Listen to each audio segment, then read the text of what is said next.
Hey everyone, 99% of you watching aren't subscribed. Let's change that.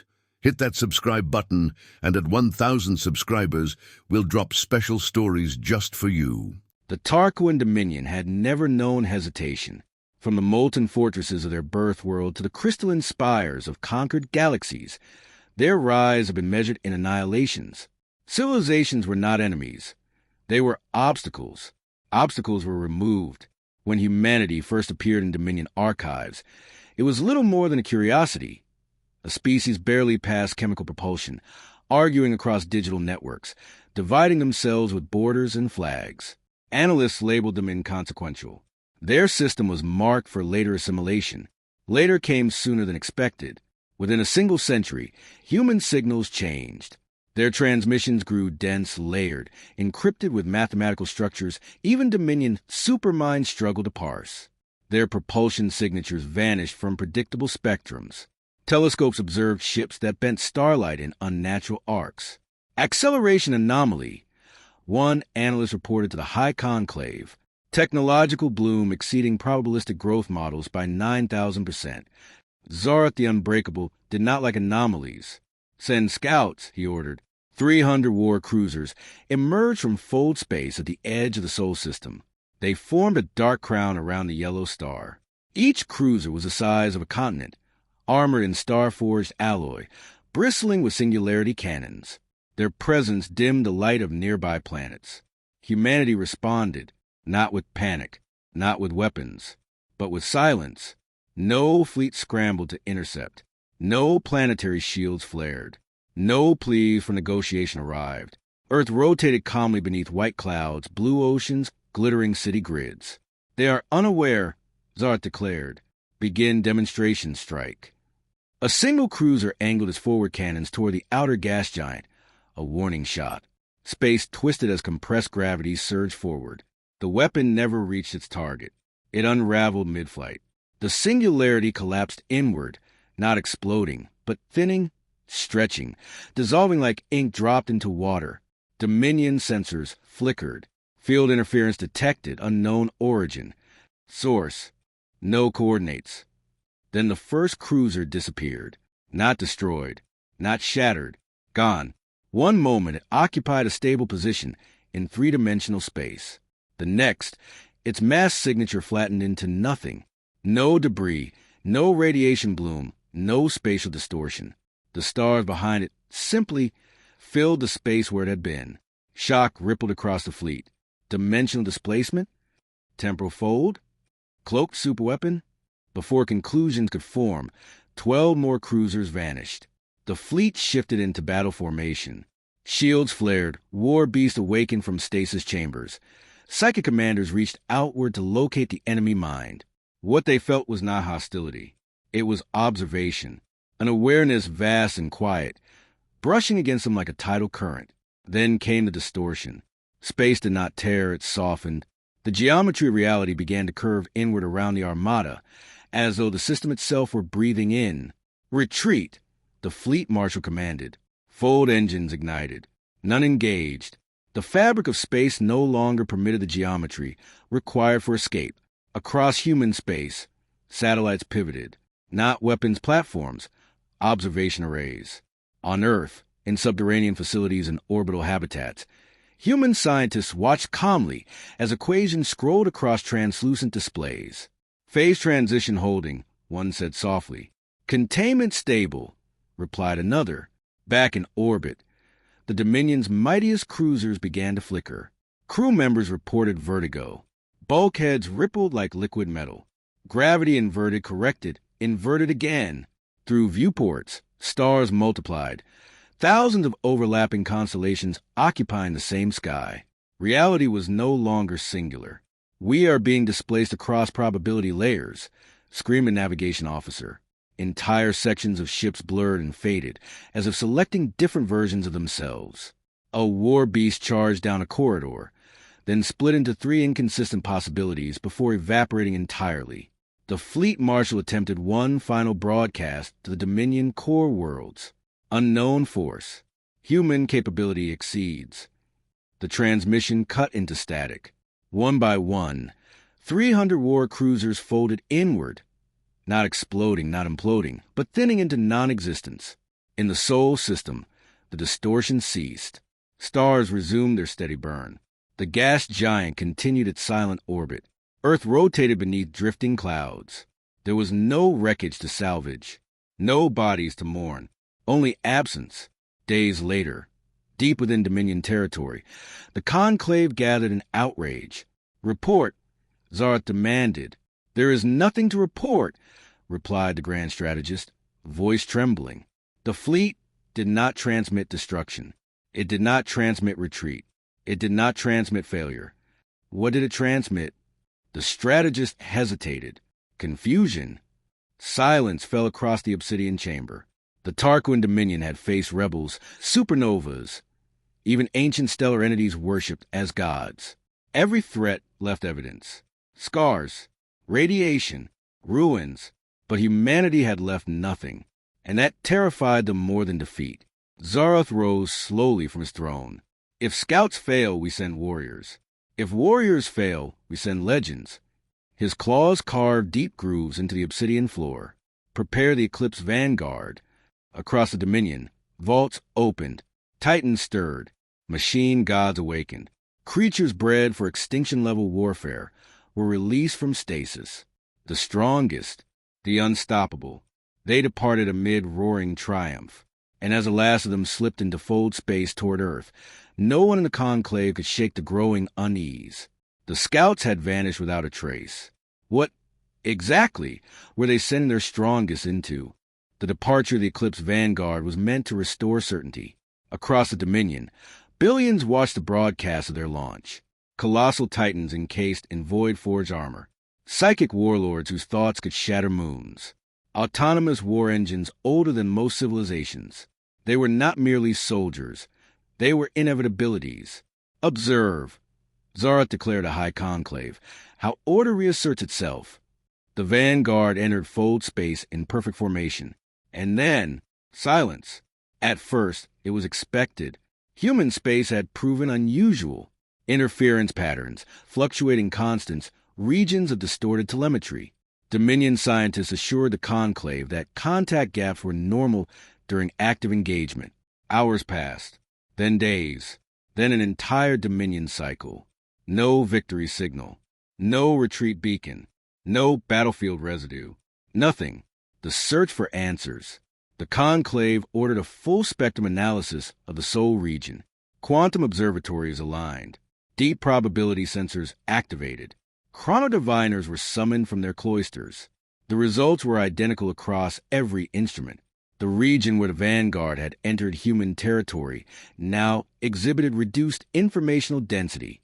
Not debris, not radiation, not gravitational distortion.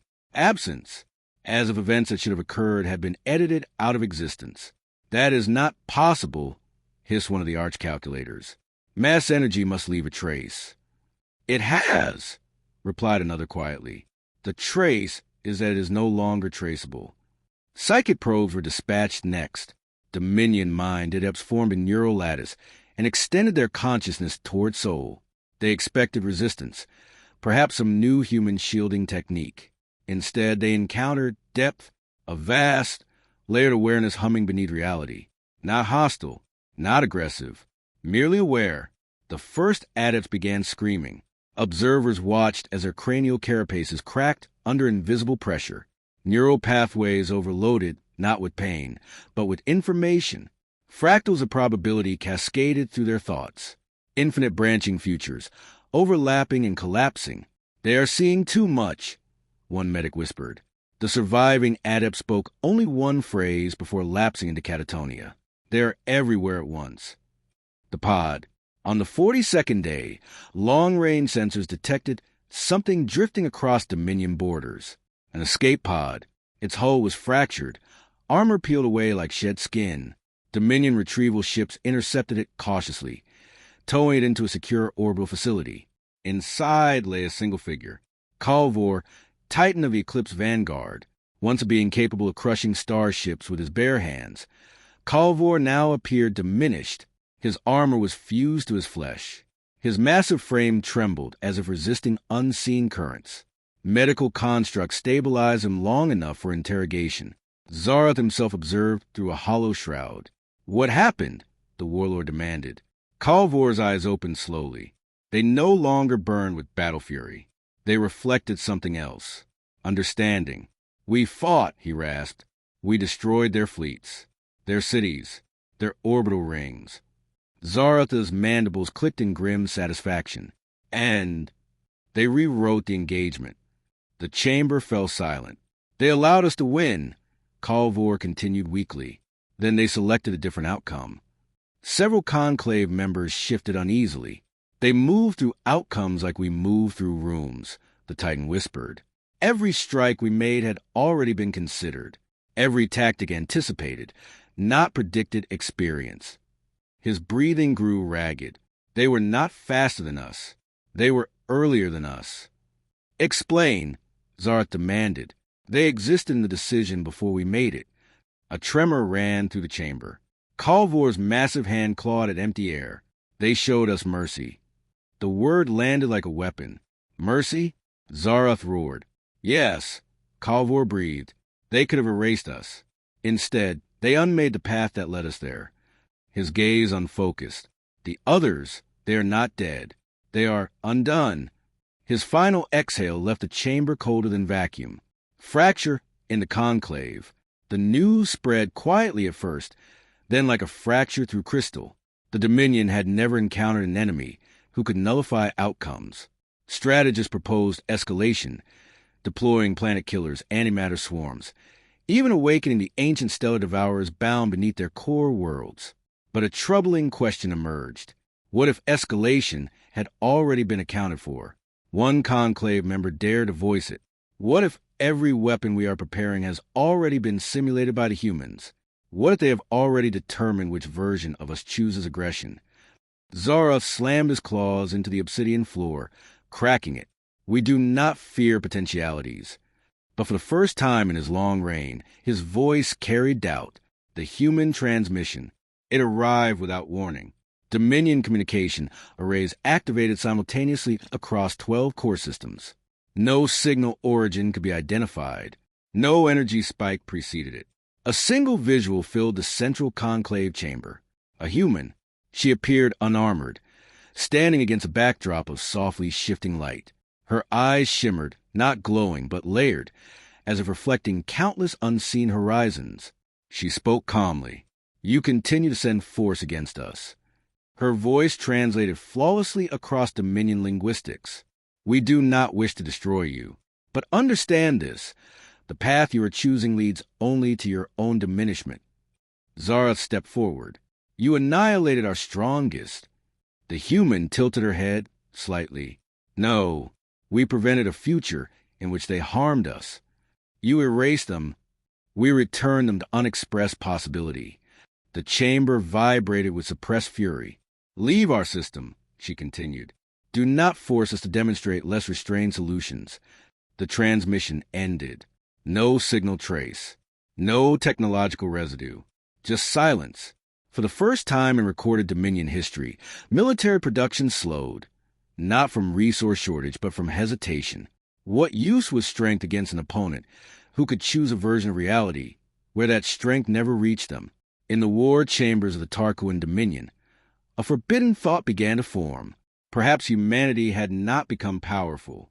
Perhaps humanity had stepped outside the game entirely. And if that were true, then the Dominion had just declared war on something that no longer needed to fight. The Dominion did not publicly admit fear. It renamed it. Caution became strategic recalibration. Doubt became adaptive assessment. Terror became data insufficiency. But behind sealed war chambers and encrypted thought vaults, the truth pulsed like a wound. The humans were operating beyond known constraints. Zarath would not retreat. "If they exist outside the game," he growled before the conclave, "then we will learn the rules of the place they now stand." Thus began Operation Veil Piercer. Not an invasion, not an assault, but an infiltration. If strength failed, they would use subtlety. The infiltrators. The Dominion selected assets never before deployed together. dimensional crawlers capable of flattening themselves between Planck intervals, dataphages engineered to infect quantum substrates, probability assassins trained to collapse favorable futures around their targets. They would not attack. They would observe. The insertion point was chosen carefully, not Earth itself, but a region beyond Pluto's orbit where human megastructures shimmered faintly against the cosmic background. The infiltrators slipped through fold space. This time they were not stopped. That unsettled them more than resistance would have. The lattice. Humanity had built no obvious superweapon, no planetary cannons, no armadas blotting out stars. Instead, the infiltrators discovered something far more unsettling. A lattice. It spanned the system invisibly, a network woven through vacuum itself. It did not radiate energy in conventional spectra. It vibrated in a deeper register, beneath measurable space-time curvature. One dataphage interfaced cautiously. Instantly, it was flooded with recursive structures, self-modifying equations layered across probability fields. The lattice was not machinery in the traditional sense. It was negotiation. Every particle in the system seemed slightly persuaded. Constants were not violated. They were gently reweighted. The infiltrators transmitted their findings back to Dominion space in tightly compressed bursts. Humans are not projecting force. They are adjusting likelihood. One crawler moved closer to a structure orbiting a dark, artificial sphere near the edge of the system. The sphere was wrong. It absorbed not light, but variance. Events near became statistically boring. Quantum fluctuations dampened. Entropy curved toward predictability. A containment engine. But for what? The source layer. The answer came when the infiltrators breached a research nexus hidden within the orbit of Mercury. Its mass masked, its energy signature diffused into background radiation. Inside, they found humans, not armored soldiers. Scientists. Their bodies were subtly altered, skin threaded with faint luminous filaments, pupils dilating into fractal geometries. Neural implants did not glow. They shimmered like distant heat. At the center of the facility hovered a fracture in space. Not a tear, a window. Beyond it lay something that could not be fully perceived. Color without wavelength. Motion without displacement. A churning substrate of unrealized states. The infiltrators' instruments overloaded trying to categorize it. One human spoke, her voice steady. Stabilize the source interface at 0.07 drift. We don't want cross-layer bleed. Another nodded. Probability sheer within acceptable range. The infiltrators processed a term. Source. They were looking at the foundation beneath space-time, a pre-physical layer where possibility itself resided before crystallizing into matter and energy. And the humans were interfacing with it, not worshiping it, not unleashing it recklessly, studying it, shaping it. One Dominion crawler edged closer to the fracture. Instantly, it perceived its own existence branching outward, thousands of potential versions of itself unfolding simultaneously. In some, it retreated successfully. In others, it was detected. In many, it had never existed. It understood, in that horrifying moment, what had happened to the fleets. They had not been destroyed. They had been deselected. The humans had accessed the source layer and adjusted the probability landscape until the invaders occupied no stable branch of reality. Not killed, removed from expression. Contact. You can come out, said a human voice gently. The infiltrators froze. A woman stood at the edge of the chamber, her gaze unfocused yet impossibly precise. You've been observing for 6 minutes and 12 seconds, she continued. That's longer than most. One probability assassin attempted to collapse her future, to trigger a micro-event that would cause equipment failure, cascading into catastrophe. Nothing happened. She smiled faintly. We experienced that attempt already. It was inefficient. The infiltrators initiated emergency retreat protocols. Space did not resist them. It simply paused. Around them, the facility softened. Walls became translucent probability gradients. The humans shimmered, overlapping with alternate stances and micro-expressions, versions of themselves slightly out of sync. You misunderstand us, the woman said. You are destabilizing galactic equilibrium, one infiltrator transmitted. No, she replied calmly. You did that when you expanded without restraint. A display field materialized between them, showing branching timelines. In dozens, the Dominion conquered Earth. In hundreds, humanity retaliated violently, rewriting entire sectors of space. In thousands, total war consumed both civilizations. We calculated trajectories after your first scout fleet entered our system, she explained. We determined that conventional defense would escalate you, so you erased our fleets. We pruned hostile branches. The infiltrators processed a scale of computation required for such a task. It was astronomical. You are becoming gods, one of them whispered. Her expression hardened slightly. No, we're trying very hard not to. The warning. The humans escorted the infiltrators, not forcibly, but through guided probability, back toward Dominion space. Before releasing them fully, the woman spoke once more. There are futures where we destroy you, she said quietly. They are easy to reach. The infiltrators detected no malice in her tone. That is precisely why we avoid them. She extended her hand, not in threat, but in emphasis. We do not seek dominion. We seek continuity, exploration, growth. But if you continue to force confrontation, for a brief instant, the infiltrators glimpsed something vast behind her, a structure of consciousness spanning solar systems, layered across probability strata, patient and restrained. We will choose a branch where you no longer threaten us. Space resumed its normal rigidity. The infiltrators found themselves drifting safely beyond the heliopause, transmission channels open. They returned to the Dominion with their data. Realization. The conclave chamber was silent as the recordings ended. No one spoke immediately. Finally, a senior strategist broke the stillness. They are not at war with us. No, another replied softly. They are at war with outcomes. Zara stared at the projection of the source fracture, replaying in frozen light. For millennia, he said slowly, we believed power meant overwhelming force. He turned toward the assembled leaders. The humans have discovered something worse. He clenched his claws. They have discovered restraint. And in that restraint lay a terrifying truth. The Dominion's strongest had not failed. They had simply never been allowed to succeed. The Tarquin Dominion had conquered by certainty. Certainty that their fleets would overpower. Certainty that fear would precede them. Certainty that resistance was temporary. Now, for the first time in their recorded expansion, certainty fractured. The data from Operation Veil-Piercer could not be dismissed as error. It had been verified across 17 independent analytic cores. The conclusion remained unchanged. Humanity had access to the substrate of possibility itself. They were not merely defending territory. They were editing trajectories. The fracture within, the conclave divided. One faction, led by Zara, demanded escalation. If they prune hostile futures, he argued, claws scraping across the chamber floor, then we must act faster than they can calculate, overwhelm their capacity to select. He proposed awakening the stellar devourers, ancient gravitational entities enslaved during the Dominion's early conquests. Unleashed, they could destabilize entire sectors, creating chaos too vast for subtle manipulation. Another faction opposed him. You misunderstand the scale, said arch-strategist Velmora. They are not reacting in real time. They are exploring branches ahead of time. Any escalation we choose is already contained within their projections.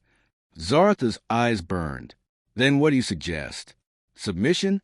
I suggest survival. The word echoed heavily. For the first time, the Dominion confronted an adversary that did not require conquest, and therefore could not be baited into overextension. Humans were not expanding aggressively. They were not imposing rule. They were not even retaliating beyond necessity. They were holding a line and waiting. The demonstration, the decision was made for them. Without warning, a star at the edge of Dominion territory flickered. Astronomers panicked. Sensors registered no stellar instability, no mass fluctuation, no external interference. Yet for precisely 3 seconds, the star's fusion rate altered by 0.0004%, a minuscule adjustment, harmless, intentional.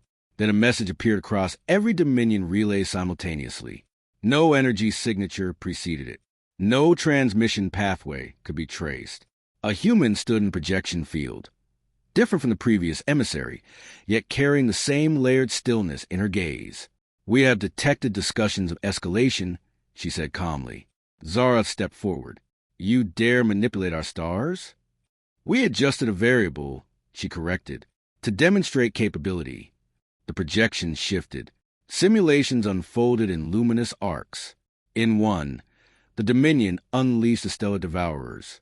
Humanity responded by collapsing the probability of their containment, freeing them in Dominion core systems instead. In another, the Dominion attempted multi-vector assault across hundreds of systems. Humanity selected a branch where fold space geometry became non-navigable for Dominion vessels.